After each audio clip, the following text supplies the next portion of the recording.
والضحى یہ تلفظ غلط ہوگا. اب اس کو جو کہا گیا کہ طلب العلم فریضۃ علی کل مسلم و مسلمہ، ہر مسلمان پر علم کا طلب کرنا فرض ہے. کتنا؟ جس سے یہ بھی معلوم ہو جائے کہ ضاد کیسے ادا ہوگا اور ظا کیسے ادا ہوگا، فا کیسے ادا ہوگا اور سین کیسے ادا ہوگی، اور اسی طرح سے جیم کیسے ادا ہوگی، زا کیسے ادا ہوگا.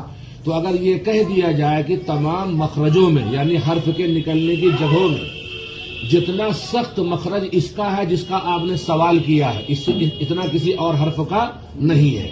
اب اس میں کیا غلطی ہوتی ہے کہ صحیح طور پر مشاقی کا نہ ہونا، صحیح طور پر حرف کی ادائیگی کا مشق کا نہ ہونا، اس وجہ سے آئے دن اس میں اختلاف اور تبصرہ ہوتا رہتا ہے.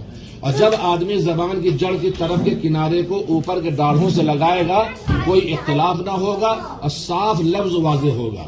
اب رہا مثال کے طور پر ضا، زبان کی نوک کا ثنایا علیہ کنارے سے یہاں سے ضا ادا ہوتا ہے وہ الظالمین والا، اور یہ مخرج کہاں سے میں نے بتایا، زبان کی جڑ کی طرف کا یہ کنارہ اور اوپر کے ڈاڑھوں سے.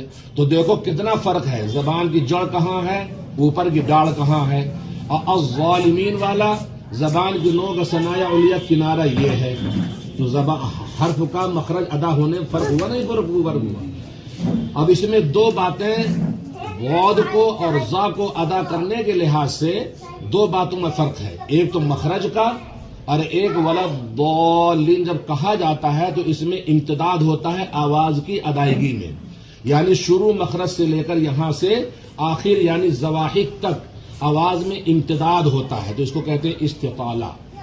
تو استطالہ والی صفت اور مخرج ان دو باتوں کی وجہ سے غود معجمہ غا معجمہ سے جدا ہے.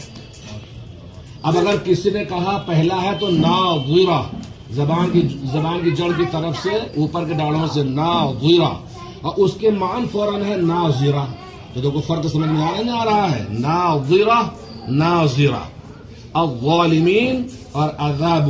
اور کسی نے کہہ دیا عذاب عظیم، لہنے جلی بنے گا، سننا بھی حرام اور پڑھنا بھی حرام.